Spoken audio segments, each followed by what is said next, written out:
mistakes, turnovers, not great. Yeah. All right, let's turn our attention now to the Ravens and the Chiefs. A big showdown between two-time MVPs Lamar Jackson and Patrick Mahomes. Their rivalry has been one-sided, though, with Mahomes winning 5 of their 6 meetings, including the playoffs, and Mahomes has outplayed Jackson in those games with more passing touchdowns and a QBR nearly 30 points higher than Lamar in those matchups. New on NFL Live, here's Patrick Mahomes speaking earlier today. I know that you saw Monday night with the Ravens, but they're a prideful group, man. I don't think they're going to be very happy with the film, and they're going to come out with the mentality of stopping the run. So it'll be a great test for us. And so it'll be able to go up there and be able to run the football and then be able to pass off of it will be important to us, stay balanced, and go up against a team that's going to be as hungry as we are. So it'll be a great football game this weekend.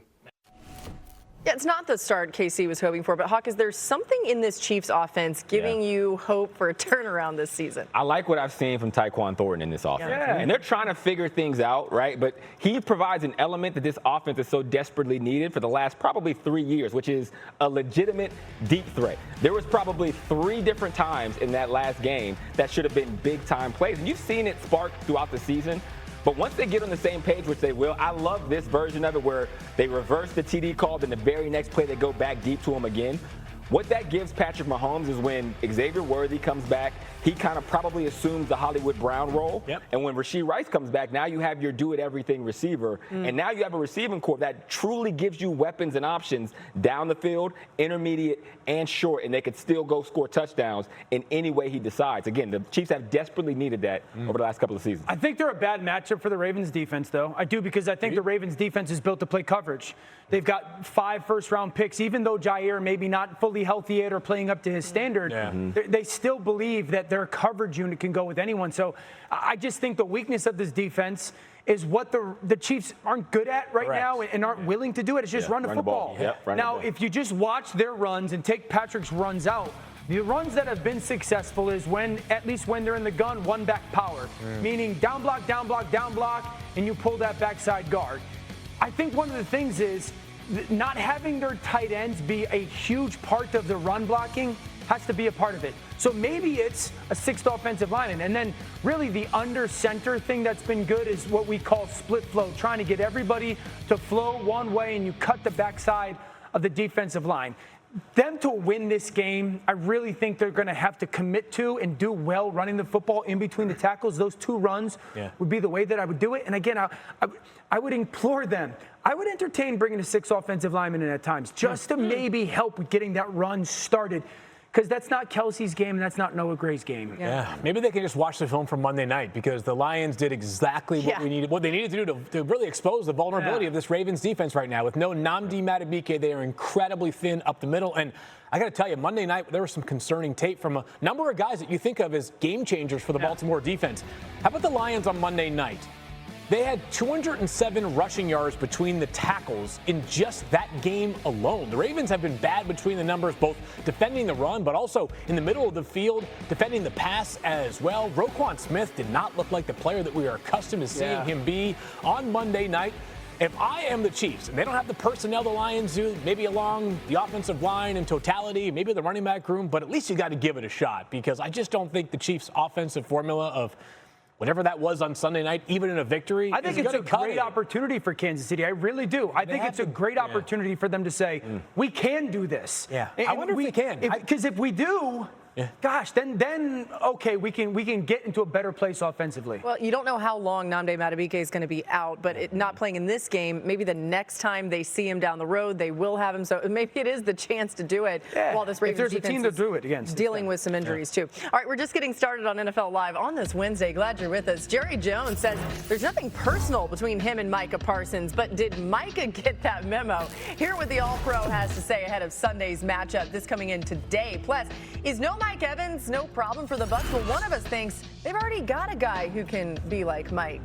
See what we did there? I like that. I get it. I get it. I think you might be the person. You write these? Yeah. Well, no. We have people who write some of them, and then I'll tweak them sometimes. I write a couple depending of them. on. Dan is the person that the bad keep ones. busy during. Everywhere you look, things are getting more expensive. Friday and Saturday on ESPN.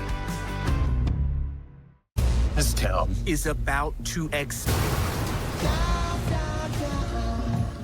Don't die! Don't get killed. FX is The Lowdown. All new Tuesdays on FX. Stream on Hulu.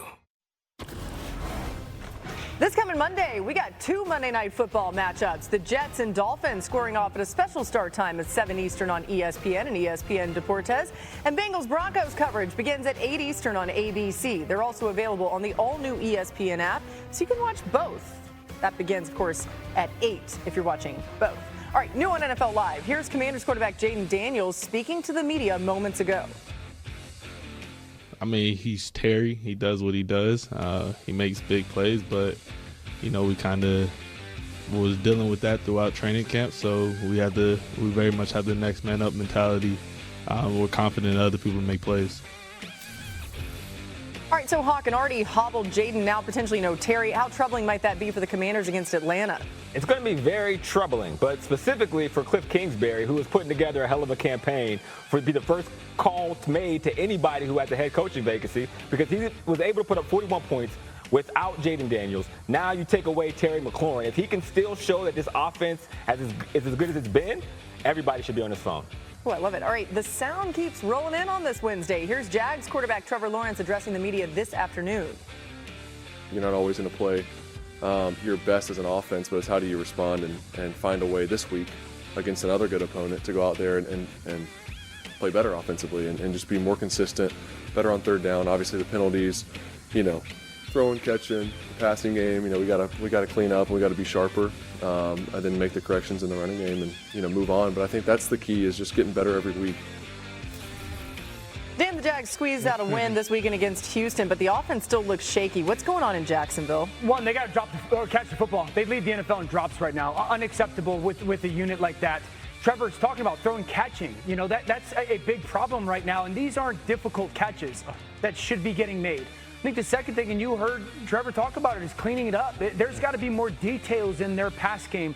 I saw one thing, you saw another thing. I converted this route versus coverage. You didn't. I threw this route and you ran this route. So it's got to get better in the details. But their starting point, they got to catch the football better down in Jacksonville for their quarterback. All right, Rookie Watch, well underway now, 3 weeks through in the season. Field, who caught your eye this weekend specifically? Yeah, 3 guys that weren't playing like rookies, at least this past weekend, Laura. Let's start in Cleveland, who got a gigantic upset win over the Green Bay Packers. One of the reasons why is their second-round pick, one of them, Carson Schlesinger, was flying around. He had 10 total tackles. He had a sack. We actually gave him 9 tackles, 7 solos. This guy has incredible range. We really saw it on display. Look at the speed right there to close and totally annihilate Jordan Love, making plays at the goal line here as well. The Browns rookie class showing some very strong early returns. The Jets are getting some excellent production out of their top pick, Armand Membu, a guy who just completely rose during the pre-draft process. The guy was incredible during his final season in Missouri, and right now he's got a 95.8% pass block win rate, not just the best on the Jets, but the 8th best in all of the NFL. Certainly not a player. It looks like he is facing off against NFL competition every week. He looks like he's back at the SEC at Mizzou, where he was a dominant player as well. And I have bad news for the rest of the NFL. I fear that Lions GM Brad Holmes has done it once again. Tate Ratledge, second-round pick out of Georgia, definitely has the best mullet in the entire NFL. This guy was carving up Ravens defensive linemen on Monday night, just creating room for David Montgomery and Jahmyr Gibbs. We talked earlier in the show about that huge rushing performance. Ratledge was such a good athlete in college, so tough, so reliable. One of those players who probably got a bit overthought during the process, ready-made to be a starter. He has already become one, and a very important one for that Lions offensive attack. It was fun, Phil, being on the sideline watching him and watching him in the mullet, because they had that really long drive over 9 minutes, 98.5 yards. He came off the field, and he was like shaking sweat out of his mullet. He was talking about how he needed oxygen, and he was like, that's one of the longest drives I've ever had in my life, but he loved it. He was embracing all of it. He's incredible. He feels tailor-made for exactly what the Detroit Lions do. All right, so we had a little fun here. Who wore it best when it comes to mullets? I'm going to actually just vote Tate Ratledge right now, because we all look like I think that might have been me like 2 weeks ago, by the way. Is that the superimposed, or is this just the old haircut I had? Which I'm not sure what that says about me. That says I already have